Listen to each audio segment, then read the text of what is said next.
Hi everyone, kumusta kayo? And we are back with another skincare routine video. And for this one, we're going to be doing a skincare routine na may konting-konting makeup because this is a routine for your red marks, specifically how to treat and conceal them at the same time. So as we all know, yung mga red marks talaga sa face, they can take a bit of time para mawala sa face mo. Minsan nga mas matagal pa nga yung red mark kesa dun sa actual na pimple na dumating sa face mo. And sometimes, kailangan talaga natin maging patient with the results kasi very gradual siya, even with the right skincare products. And syempre, habang inaantay natin siyang gumaling, of course, life happens na meron tayong parang event or occasion na gusto nating puntahan. And of course, we would want to conceal it sometimes. And super valid naman yung concern na yun. So in this video, I will be showing you my skincare routine for red marks na pwede mo ring gamitin under your makeup nang hindi siya nagpipil or nagkikakey. Also, a small portion of this video is in partnership with Oxecure, pero marami pa tayong ibang mga products na pag-uusapan in this video. So with that being said, wala nang any, let's start with our routine. Alright, so as with any routine, start muna tayo guys with our cleanser. And if matagal na kayong nanonood sa channel ko, you guys already know na as early as this step,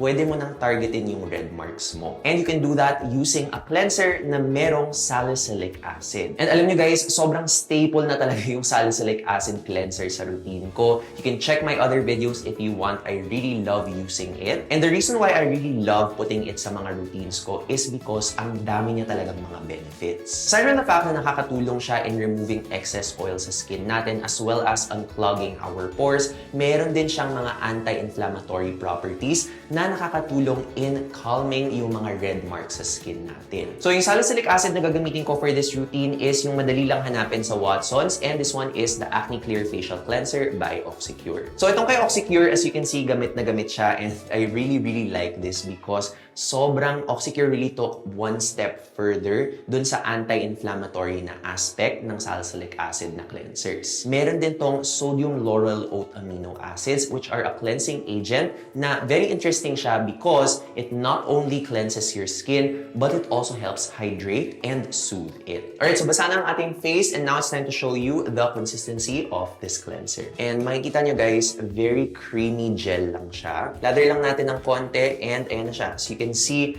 very easily nagpo-foam siya and very satisfying siya. And when you put this on your face, guys, mafe-feel nyo talaga yung difference niya compared to other salicylic acid cleansers dahil dun sa oat extracts na nilagay nila dito. For me, guys, I think ito yung least irritating na salicylic acid cleanser na na-try ko. And very impressive yun because as we all know, yung salicylic acid nga as an ingredient, it can really be a bit drying as a side effect. And so, challenge talaga sa mga brands to put yung mga hydrating and soothing ingredients para ma-offset yun. And ito guys, para makita nyo lang, dinagdagan ko pa siya ng water para makita nyo talaga kung paano siya nagla-lather sa face.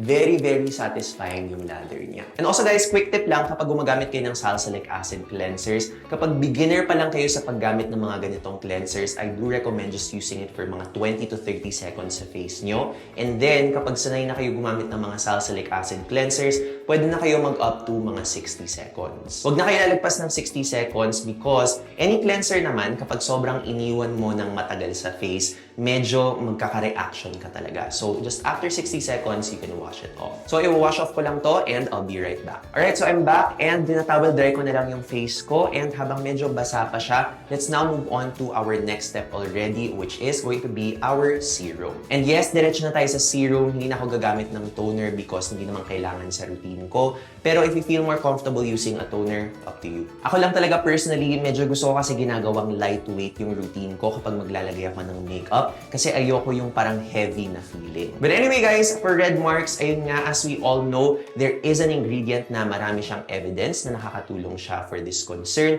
And that, of course, is the ingredient niacinamide. However, guys, when it comes to niacinamide products, and lagi ko na itong sinasabi, do not just settle for a plain niacinamide serum. Na instead, ang personal tip ko sa inyo, guys, is kumuha kayo ng serum na hindi lang niacinamide yung meron, but other ingredients that can also target red marks, para mas maging effective siya in fading them. So other ingredients na nakakatulong in helping fade red marks are of course going to be your tranexamic acid, azelaic acid, and even yung mga soothing plant extracts like licorice root extract, green tea extract, Centella asiatica or Cica extract, and even oat extract. And baka iniisip nyo, nako baka sobrang hirap hagilapin ng lahat ng ingredients na yun in one serum. But don't worry, I actually have 2 serums that you can choose from that have a lot of those ingredients. So I start off with this one because ito, lagi ko nang minimension to sa inyo. I'm sure kilalang kilala nyo na tong product na to. This is of course the Seoul Apothecary Radiance Boost Serum. And alam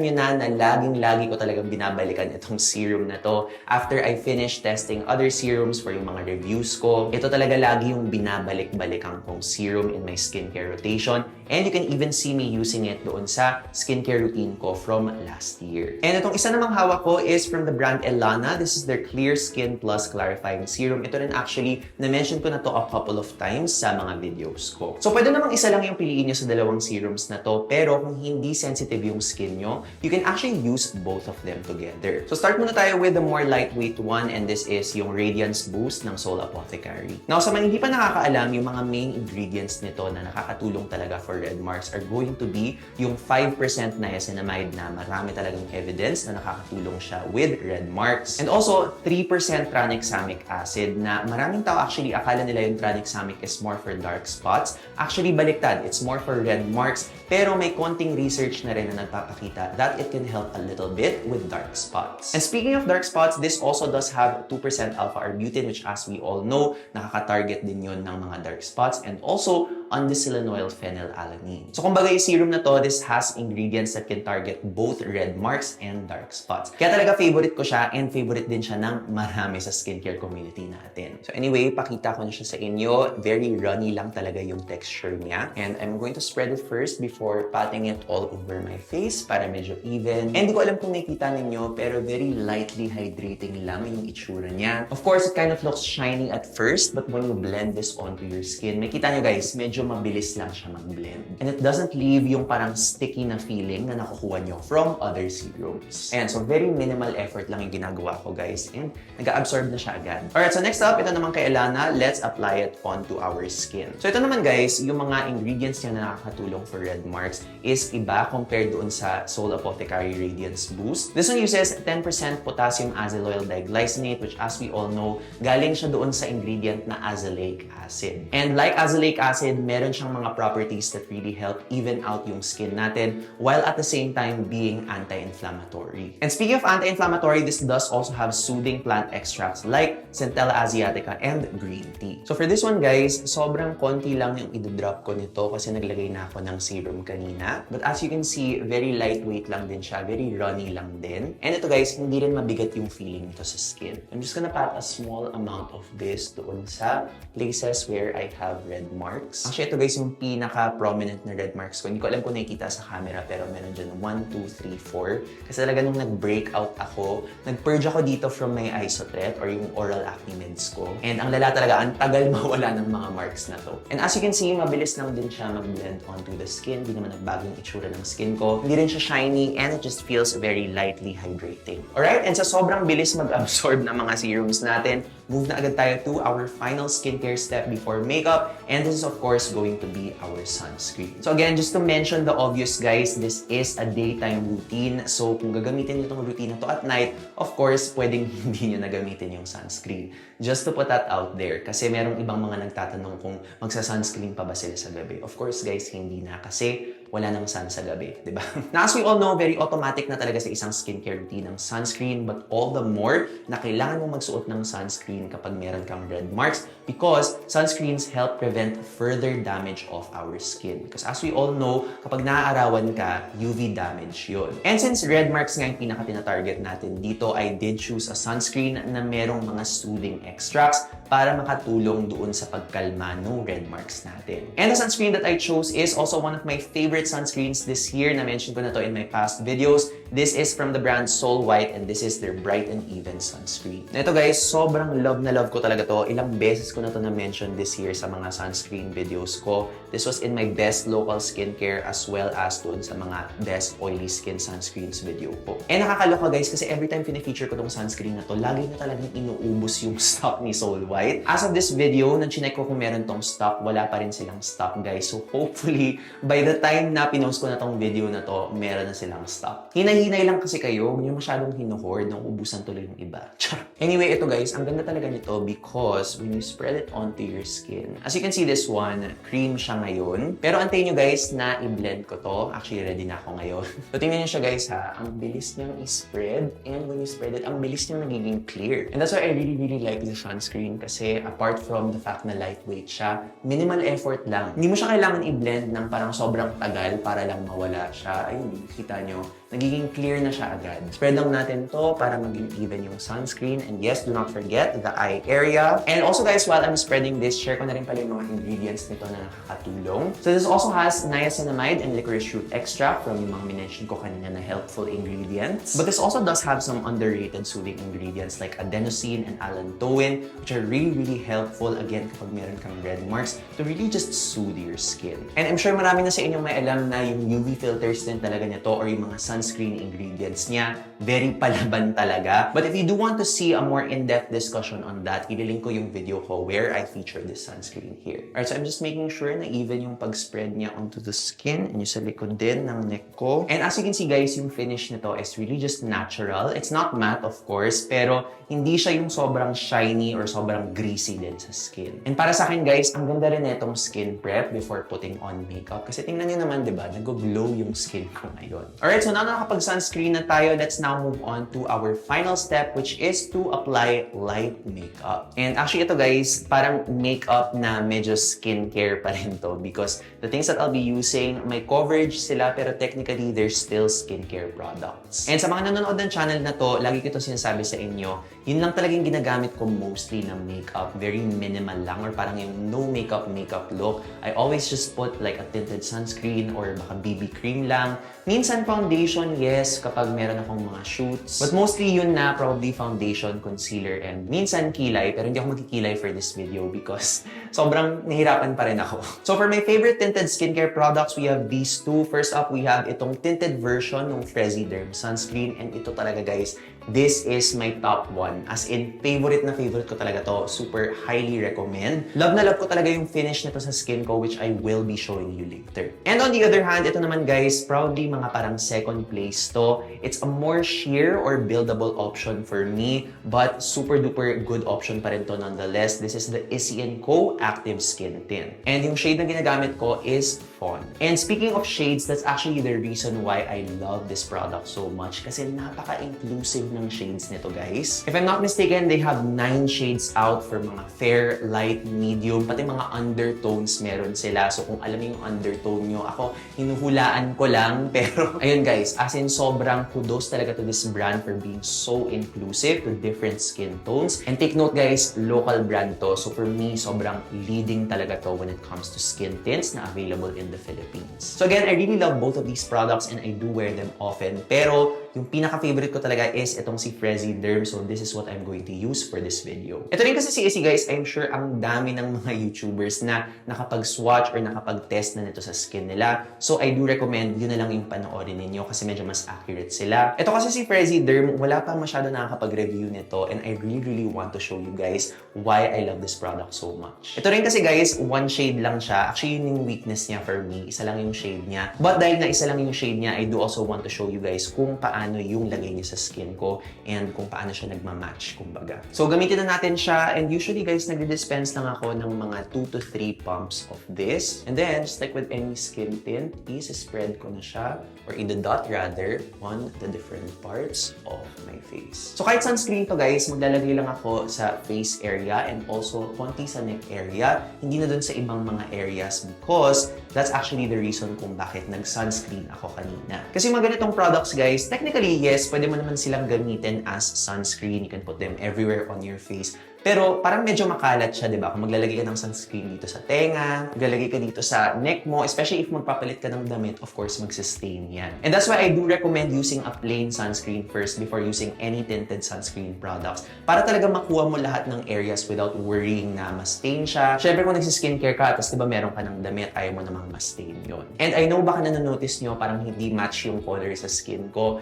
pero watch nyo lang guys, as in talaga, this blends so nicely onto my skin. And as you can see, nagbe-blend talaga tong sunscreen sa skin tone ko. And I'm not sure kung yun yung parang tone match technology niya, kung meron mang ganun. Or if ka-shade ko lang talaga tong isang shade na meron ng Frezyderm. But for your reference guys, yung skin tone ko, it's actually, I would consider it probably fair to light. And then sa mga makeup enthusiasts dyan, yung parang undertone ko daw is, hindi ko alam kung i-reflect ng ilaw yung tamang undertone ko. Pero sabi nila, warm daw siya. But I don't know, under these lights, baka magmukha siyang, alam mo yun, medyo cool. Kasi, di ba, yung redness ko sa skin, lalo na may red marks ako nakitang-kita talaga sa camera. Actually, I would say ito medyo medium to heavy yung coverage niya. Kasi minsan, kapag may red marks ako, nako-cover niya talaga. And then whenever I put this, sobrang konti na lang ng concealer na kailangan kong ilagay. And actually, minsan nga, hindi ko na kailangan ng concealer at all. Alright? And siya, guys. Actually, yung finish ng sunscreen na to originally is matte.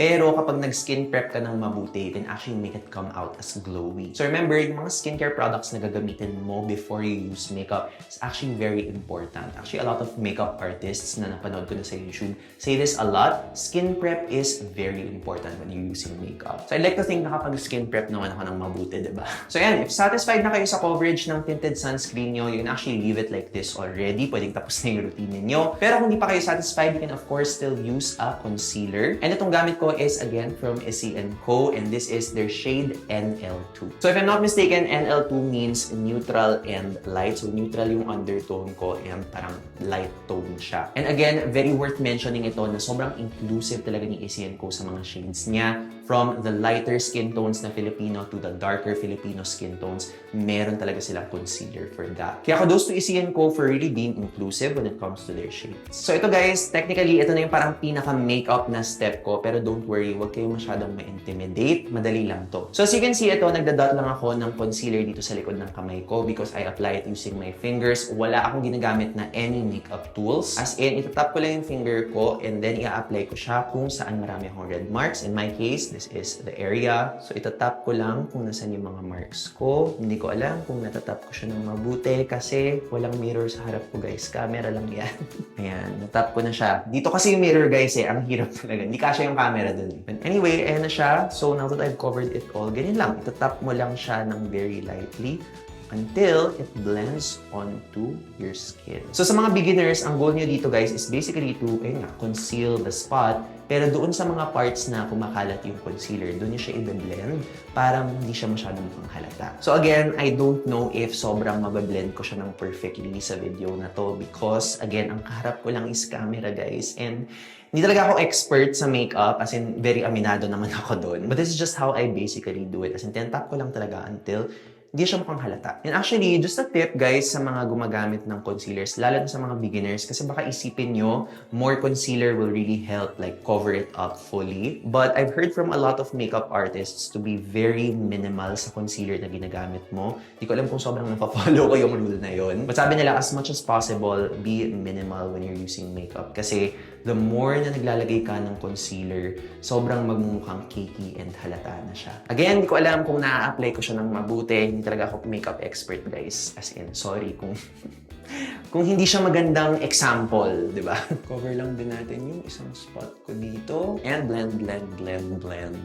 Blend. And after blending it for quite a while, ayun siya guys, this is the final result of our routine that treats and conceals your red marks at the same time. And as you can see, natural lang yung finish niya and may konting glow siya actually kasi medyo mainit dito sa CR. But generally, this is how I do my skincare / makeup routine. Again, if gusto ko pang medyo i-up yung look sa shoots, magdadagdag ako ng kilay, but this is really mostly it. And again, this is proof that you can use your skincare and your makeup together provided that you do use the right products. So again, kapag nagkaroon kayo ng any marks from your acne, just remember this routine. And remember na kapag medyo insecure kayo about your marks, it's normal because tao lang naman tayo, di ba? Lahat naman ng tao may insecurities. And do remember that sometimes using a little makeup is okay. Using makeup is not always bad for your skin. It's possible to use minimal makeup, just enough makeup to conceal your dark spots, but still be okay for your skin. Hindi rin kasi naman lahat ng mga makeup, guys, is nakaka-clog ng skin talaga, provided you just use very lightweight makeup. And again, guys, reminder lang, if you did like any of the products na ginamit ko sa video na to, or gusto niyo pa sila tingnan, nilagay ko na lahat ng mga product links in the description box para hindi na kayo mahirapang hanapin sila. And again, if you did find this video informative, please do leave me a thumbs up and subscribe for more content like this. And as always, guys, I will see you in the next video. Bye!